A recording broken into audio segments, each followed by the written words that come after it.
आज बात करने वाले हैं हम कंजप्शन फंक्शन की, उपभोग फलन की, जो हमारा नेक्स्ट टॉपिक होने वाला है। इसके बाद पढ़ेंगे हम सेविंग फंक्शन और इन्वेस्टमेंट फंक्शन, ठीक है ना। तो आज कंजप्शन फंक्शन में हम ये देखने वाले हैं। कंजप्शन फंक्शन के बारे में कुछ दो तीन चीजें आपको बता देता हूं। सबसे पहले तो ये चीज कि जो कंजप्शन फंक्शन है ये एक तरीके से किन्स महोदय जिन्हें समष्टि अर्थशास्त्र का जनक माना जाता है, उनका एक तरीके से आधारभूत मनोवैज्ञानिक नियम भी कहा जाता है। कौन सा? कंजप्शन फंक्शन, उपभोग फलन, ठीक है ना।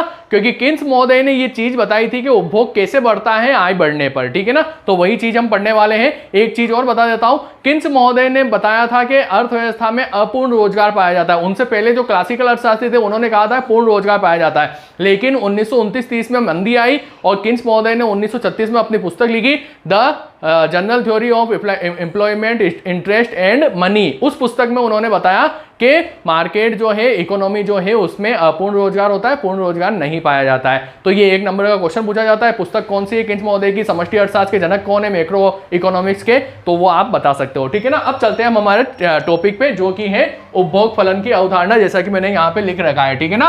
उपभोग फलन की अवधारणा, कॉन्सेप्ट ऑफ कंजप्शन फंक्शन, ठीक है ना। अब ये होता क्या है, तो देखिए यहां पे हम अन्य जो तत्व है, एलिमेंट्स है, उनको स्थिर रखेंगे। केवल हम इनकम और उपभोग, इनका ही रिलेशनशिप देखेंगे, ठीक है ना। जैसा हमने क्या देखा था, हमने इससे पहले डिमांड फंक्शन पढ़ा है, हमने इससे पहले प्रोडक्शन फंक्शन पढ़ा है, हमने इससे पहले सप्लाई फंक्शन पढ़ा है। तो उसमें क्या होता था, सप्लाई, डिमांड और प्रोडक्शन, इनको जो भी प्रभावित करने वाले तत्व होते थे उनके साथ उनका रिलेशनशिप पढ़ा। तो वही चीज हम यहां देखने वाले हैं कि कंजप्शन जो है उसको इफेक्ट जो करता है मेनली वो करता है इनकम, ठीक है ना। और कैसे करता है, देखिए नॉर्मली आपको ही पता है कि आपकी किसी की भी इनकम बढ़ने पर, आप स्टूडेंट हो तो आपके पापा की या आपके भैया की इनकम बढ़ती है तो उपभोग यानी जो कंजप्शन है वो भी बढ़ता है। लेकिन एक कंडीशन वो ये कि जितनी इनकम बढ़ती है, जो कंजप्शन है वो उतना नहीं बढ़ता है, उससे कम बढ़ता है। तो बस यही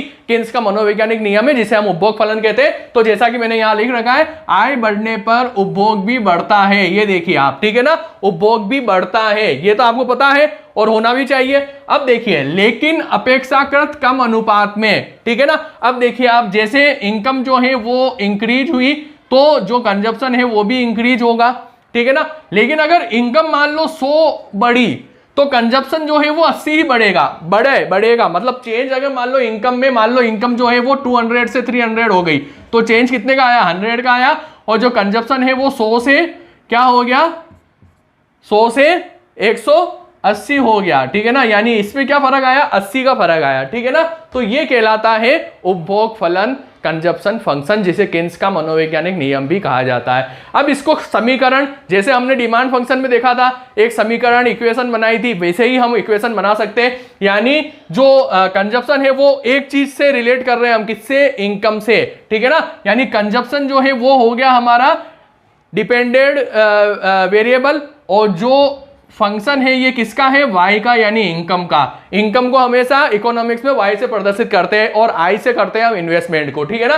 तो ये इसका फंक्शन है। अब यहाँ ये जो y है ये इंडिपेंडेंट है और ये c जो है ये डिपेंडेंट है। ये डिपेंडेंट किस पे है, ये इस पे डिपेंडेंट है, ठीक है ना, y पे, ठीक है। y बढ़ेगा तो c बढ़ेगा, y कम होगा तो c भी कम होगा, लेकिन अपेक्षाकृत कम अनुपात में। Okay, got it. अब चलते हैं आगे। एक चीज और बता देता हूं, ये जो इनकम है ये इनकम प्रयोज्य इनकम, डिस्पोजेबल इनकम है। प्रयोज्य आय यानी टैक्स चुकाने के बाद जो बचती है उसी को हम खर्च करते हैं, तो उसी से कंजप्शन हम करेंगे, ठीक है ना। तो इस पे आप चाहो तो y के आगे स्मॉल d भी कर सकते हो, यानी डिस्पोजेबल इनकम। अब यहां पर आप समझ गए, सारी चीज आप समझ गए। अब इसको हम एक तरीके से वक्र के अकॉर्डिंग कैसे समझ सकते हैं वो भी मैं आपको बताता हूं। देखिए, वक्र हम जब बनाएंगे तो वक्र में हम दो चीजें और ऐड करेंगे। तो हमारा ये जो फंक्शन है ना, ये जो इसका हमने समीकरण बनाया, ये थोड़ा सा चेंज हो जाएगा। ये हो जाएगा c बराबर a+b × yd, ठीक है ना। अब ये समझिए आप, c आपको पता है, yd आपको पता है, ठीक है ना। ये दोनों चीजें आपको पता होनी चाहिए, ठीक है ना। a का मतलब होता है स्मॉल a, इसको कहते हैं हम स्वायत्त उपभोग। क्या कहते हैं, स्वायत्त उपभोग, ठीक है ना। और यहाँ पे ये जो बी होता है ये होती है एमपीसी, उपभोग की सीमांत प्रवृत्ति। अब ये क्या होती है ये आगे हम और डिटेल से पढ़ेंगे। अभी आपको इतना सा बता देता हूं कि जो उपभोग में परिवर्तन होने से आय में जो परिवर्तन होगा उसका जो रेशो होता है वो कहलाता है MPC, delta C upon delta Y, ये क्या कहलाता है एमपीसी। डिटेल में हम अभी पढ़ने वाले हैं, ठीक है ना। ओके, इसको एक तरीके से उपभोग रेखा का ढाल भी कहते हैं। क्या कहते हैं? उपभोग रेखा का ढाल, क्योंकि जो ढाल निकलेगा वो चेंज आ रहा है उसी से निकलेगा, तो ये इसका ढाल भी कहलाता है। और ये स्वायत्त उपभोग का मतलब होता है कि ये किसी से भी प्रभावित नहीं होता है, ठीक है ना। कैसे? अब मैं आपको एक वक्र बना के बताता हूं, आप उसमें इसको आसानी से समझ जाएंगे। इसे इधर ही मैं बता देता हूं ये वक्र, ये देखिए आप, ठीक है ना। ये हमारा वाई एक्सिस, ये हमारा एक्स एक्सिस, ये हमारा ओरिजिन पॉइंट यानी मूल बिंदु। अब देखिए आप, ठीक है ना, सीधी सी बात है, अभी मैंने आपको बताया कौन सा संबंध है, प्रत्यक्ष संबंध है, पॉजिटिव है। उपभोग आय बढ़ेगी तो उपभोग बढ़ेगा, यानी जो हमारा वक्र होगा वो धनात्मक होगा, ठीक है ना। ये चीज आप समझ गए। दूसरी चीज, एक और चीज, वो चीज ये कि जब इनकम नहीं भी होगी तो भी बंदा कुछ ना कुछ तो उपभोग करेगा ही करेगा, है ना।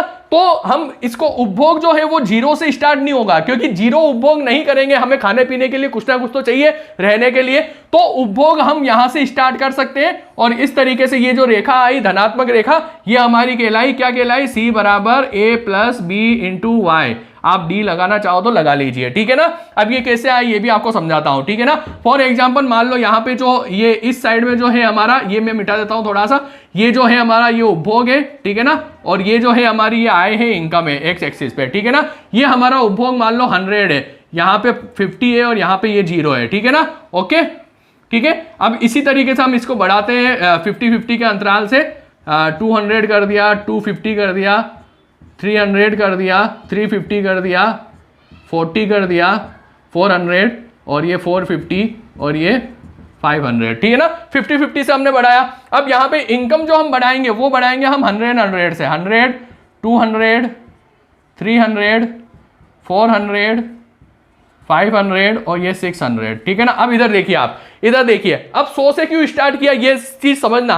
100 से इसलिए स्टार्ट किया क्योंकि हमारी इनकम जब जीरो होगी, कुछ इनकम नहीं होगी, है ना, तो हम उपभोग क्या करेंगे? बंदा कुछ ना कुछ उपभोग तो करता ही है। इनकम जब उसकी जीरो होगी तो भी वो 100 उपभोग तो करेगा ही करेगा, इसलिए मैंने इसको 100 से स्टार्ट किया। ओके, समझ गए। यही कहलाता है स्वायत्त उपभोग। क्या कहलाता है? यही स्वायत्त उपभोग, जिसे हम ए से प्रदर्शित कर रहे हैं, ठीक है ना। यानी इस पे इनकम का कोई प्रभाव नहीं पड़ता है, अगर इनकम नहीं भी होगी तो भी हमें 100 उपभोग करना ही है। Okay, got it. आगे बढ़ते हैं, ठीक है। अब देखिए आप, मान लो फॉर एग्जांपल इनकम 100 है ना, तो 100 इनकम पे उपभोग हो गया मान लो 150, क्योंकि 100 तो स्वायत्त है यानी 50 उपभोग हुआ। फिर मान लो 200 हुआ, तो अब कितना हो गया? ये भी 200 हो गया। अब देखिए आप, इनकम कितनी बढ़ी? 100 से 200 यानी 100 बढ़ी, और यहां पर उपभोग कितना बढ़ा? 150 से 200 यानी 50 ही बढ़ा। तो आय बढ़ने पर उपभोग बढ़ा, लेकिन अपेक्षाकृत कम अनुपात में। बस यही है हमारा उपभोग फलन, जिसे किन्स का आधारभूत मनोवैज्ञानिक नियम कहा जाता है। ओके, चले आगे, चलो। अब देखिए, ये चीज आप अच्छे से समझ गए। अगर नहीं समझे हो तो एक बार रिवाइंड कर लेना, अगर मैं थोड़ा ज्यादा जल्दी बोल रहा हूं तो। अब एक चीज और, यहां पर जो भी आय होती है हमारी, उसको हम दो चीजों में प्रयोग लेते हैं, या तो हम उपभोग करेंगे या फिर हम सेविंग करेंगे, ठीक है ना। यानी जो उपभोग करने के बाद जो बचा हुआ भाग है वो कहां चला जाता है? वो बचत में चला जाता है। हम सारा उपभोग नहीं करते हैं, कुछ बचा लेते हैं, ठीक है ना। तो यहां देखिए, मैं यहां पे आय रेखा बना रहा हूं, जिसको हम इनकम रेखा भी बोल सकते हैं। ये सी प्लस एस, यानी इसमें दोनों शामिल हो गए, कंजप्शन भी और सेविंग भी, ठीक है ना। इसको बोलते हैं हम ब्रेक इवन पॉइंट। क्या बोलते हैं? Break even point, break even point, ठीक है ना। यहां पे दोनों क्या होते हैं? बराबर होते हैं, ठीक है ना। अब इधर देखिए, इधर देखना ध्यान से। अब यहां पर उपभोग तो ये हो रहा है, ठीक है ना। अब ये जो ऊपर इनकम है यहां इस ब्रेक इवन पॉइंट के बाद, अब इधर देखिए आप, यहां पर इस ब्रेक इवन पॉइंट के बाद ये ऊपर की साइड इनकम है, और ये क्या है? हमारी कंजप्शन। यानी इतनी जो इनकम है, ये वाली जो बच रही है, ये हमारी कहां जाती है? ये हमारी जाती है सेविंग में, ठीक है। और यहां पर क्या हो रहा है? यहां पर हमारी इनकम कम है, ये देखिए इनकम कम है, लेकिन हम उपभोग ज्यादा कर रहे हैं। इसका मतलब हमारी जो पहले वाली जो बचत है उसमें से हम क्या कर रहे हैं? उपभोग कर रहे हैं, क्योंकि उपभोग करेंगे कहां से? पहले की कोई बचत होगी, ठीक है ना। तो ये चीज कहलाती है ब्रेक इवन पॉइंट, जब टोटल हम उपभोग ही कर रहे हैं जो भी इनकम है उसका, ठीक है ना। ओके, ये समझ गए। यानी इसमें से इसको हम माइनस कर देंगे तो हमारा वो बचत फलन वाला जो रेखा है वो भी आ जाएगी, ठीक है ना। खैर वो हम बाद में पढ़ेंगे नेक्स्ट लेक्चर में। तो यहां पे आपको समझ में आया। अब यहां पे एक चीज और बता देता हूं, इस y को मैं वापस मिटा देता हूं, ठीक है ना। अब यहां से हम एक चीज और समझ लेते हैं, जो एमपीसी चीज है, एमपीसी है ना, वो क्या होती है और जो एपीसी है वो क्या होती है, ठीक है ना, वो भी मैं आपको इसी से समझा दूंगा। चलो खैर इसको मिटा देता हूं, मैं वापस दूसरा बना दूंगा। पहले एपीसी और एमपीसी होती क्या है थोड़ा वो भी समझ लेते हैं, उसके बाद हम इसके वक्र के अकॉर्डिंग भी समझ लेंगे, ठीक है। देखिए एपीसी कहलाती है औसत उपभोग प्रवृत्ति या उपभोग की औसत प्रवृत्ति, जिसको हम बोलते हैं APC, average propensity to consume, ठीक है ना। आय के विशेष स्तर से उपभोग का अनुपात, ठीक है ना, आय का कोई विशेष स्तर है, वहां से उपभोग का क्या अनुपात है, यानी अगर हमारा स्तर 20,000 है, उसमें से मैं उपभोग कितना कर रहा हूं 15,000, यानी 15,000 क्या होगा C/Y, है ना, यानी जो हम मेरा 15,000 उपभोग है उसमें मैं क्या कर दूंगा, इनकम को डिवाइड कर दूंगा, ठीक है ना, जो आएगा वो हमारी क्या कहलाएगी, एपीसी कहलाएगी, ठीक है ना, समझ गए। या तो आप ये याद कर लीजिए आय के विशेष स्तर से उपभोग के अनुपात को एपीसी कहते हैं, या फिर आप ऐसे भी याद कर सकते हो कि उपभोग में इनकम का भाग देने पर जो भी हमें प्राप्त होगी वो हमारी एपीसी कहलाएगी, ठीक है ना। कैसे निकलती है मैं आपको बताऊंगा, लेकिन हाँ इतना जरूर याद रखिए, जैसे जैसे इनकम बढ़ती है एपीसी घटती जाती है। क्यों घटती जाती है, क्यों घटती जाती है, क्योंकि जो आय का स्तर है वो बढ़ता जाता है और कंजप्शन जो है वो कम बढ़ता है, तो दोनों में जो डिवाइड होगा वो घटेगा, ठीक है ना। चलिए आगे बढ़ते हैं। दूसरी चीज होती है एमपीसी, ये मेन है, ठीक है ना, ये मेन है। आगे हम मल्टीप्लर पढ़ेंगे, गुणक पढ़ेंगे, उसमें भी काम आएगा और बहुत सी जगह काम आएगा आपके, ठीक है ना। तो इसको ध्यान से देखना, वैसे इसको भी ध्यान से देखना है लेकिन इसको और ज्यादा ध्यान से देखना। इसमें क्या होता है, थोड़ा सा चेंज है, आय के विशेष स्तर, यहां पे क्या होता है, उपभोग में परिवर्तन का आय में परिवर्तन का अनुपात, यानी C/Y की जगह हम क्या कर देंगे, ΔC/ΔY, यानी उपभोग में परिवर्तन और वाय में परिवर्तन, इसको हम भाग दे देंगे। अगर ये याद नहीं रख सको तो उपभोग में परिवर्तन का आय में परिवर्तन से भाग दे दिया तो हमें क्या प्राप्त हो गई, एमपीसी प्राप्त हो गई, जैसा मैंने अभी आपको वहां बताया। ये क्या कहलाता है, ये बी कहलाता है, यानी उपभोग रेखा का ढाल भी कहलाता है, ठीक है ना। कैसे कहलाता है ढाल, वो चीज अभी मैं आपको बताने वाला हूं, ठीक है ना। देखिए अब यहां पर एपीसी और एमपीसी आप कैसे निकालेंगे, हमेशा अल्पकाल में, जो किन्स मोदे ने कहा उसके अनुसार अल्पकाल में जो एपीसी है ना वो ज्यादा होती है एमपीसी से। क्या होती है, एपीसी एमपीसी से ज्यादा होती है, ठीक है ना।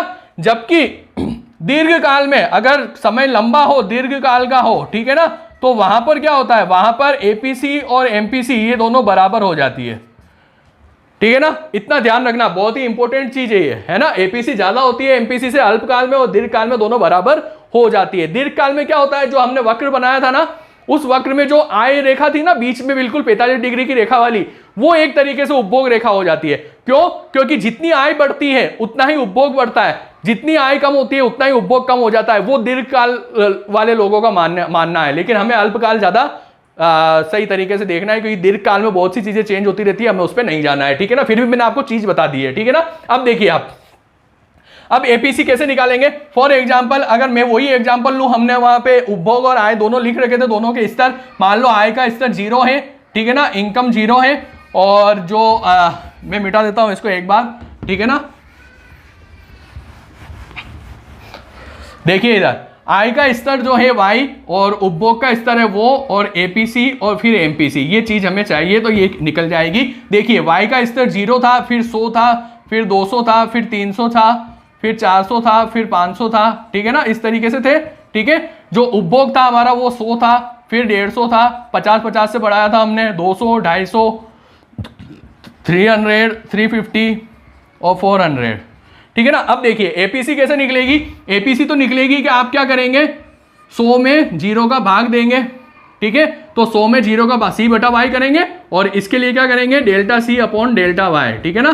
तो C/Y करा तो यहाँ पे तो क्या आएगा, अनंत आ जाएगा, ठीक है ना, क्योंकि 100 में 0 का भाग देंगे तो अनंत आएगा, यहाँ पे 0 आएगा।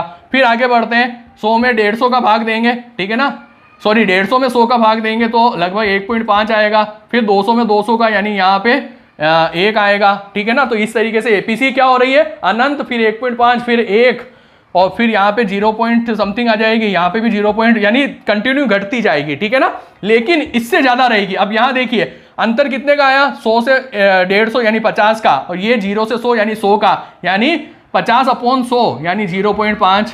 फिर यहाँ पे 150 से 200 अंतर, फिर यहाँ पे भी 100 का अंतर, यानी वापस 0.5, यानी एमपीसी जो है वो स्थिर रहेगी सभी लेवल पे, ठीक है ना।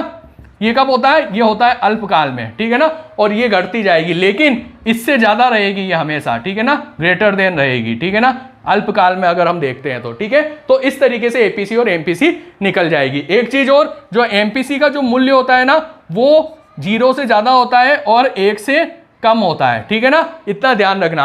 और हमेशा एमपीसी और एपीसी, एमपीसी प्लस एपीसी दोनों मिला के 1 बनते हैं, ठीक है ना, क्या बनते हैं? 1। सॉरी नहीं, ये नहीं होता है, इसको छोड़ दीजिए आप। तो ये चीज आप ध्यान रखना, एमपीसी 0 से ज्यादा और 1 से कम होती है। आगे बढ़ते हैं अब अपन। अब मैं आपको वक्र के अकॉर्डिंग समझा देता हूं किस तरीके से वो ढाल देखा था एमपीसी का, तो वो कैसे निकलता है तो वो भी मैं आपको बता देता हूं। तो देखिएगा इधर, इसके बाद पढ़ने वाले हैं हम बचत फलन और निवेश फलन, यानी इन्वेस्टमेंट फंक्शन और सेविंग फंक्शन, ठीक है ना। इधर देखिए आप, ये देखिए, ये हमारी उपभोग रेखा थी, C बराबर A plus B into Y D, ठीक है ना। अब यहां देखिए आप, यहां देखना आप, यहां किस तरीके से ढाल हो रहा है, ये देखिए आप, ये यहां से ये, ठीक है ना, ये क्या है हमारी, ये डेल्टा y है, और ये क्या है हमारी, इधर उपभोग है ना हमारा, ठीक है, ये क्या है, ये डेल्टा c है, ठीक है। तो ये कहलाता है हमारा उपभोग रेखा का ढाल। इस वजह से हम इसको कहते हैं उपभोग रेखा की ढाल जो है वो किससे पता चलता है? एमपीसी से पता चलता है, ठीक है ना। ओके, तो यहां से आप इस तरीके से एमपीसी और एपीसी भी निकाल सकते हो, ठीक है। ओके, जैसे आय के किसी विशेष स्तर पे यहाँ पे एमपीसी जैसे ये 100 है और ये मान लो 150 है, तो क्या करेंगे आप, 150/100 ये आपकी एपीसी निकल जाएगी, ठीक है। इसी तरीके से दूसरे स्तर पे भी आप निकाल सकते हो, और एमपीसी भी आप चेंज कितना है वो भी निकाल सकते हो, ठीक है ना। तो ये रहा हमारा उपभोग फलन, कंजप्शन फंक्शन, किन्स महोदय का दिया हुआ है मेन, जिसे किन्स का मनोवैज्ञानिक आधारभूत नियम भी कहते हैं। इसके बाद पढ़ेंगे हम बचत फलन। बचत फलन में भी आपको ज़्यादा दिक्कत नहीं आएगी, लगभग इसी तरीके का है, मैंने आपको कहा था उसमें से माइनस कर देंगे तो आ जाएगा। और फिर इन्वेस्टमेंट फंक्शन, और फिर ये टॉपिक हमारा खत्म, फिर नेक्स्ट टॉपिक पर हम जाएंगे। तो आज के लिए इतना ही, धन्यवाद।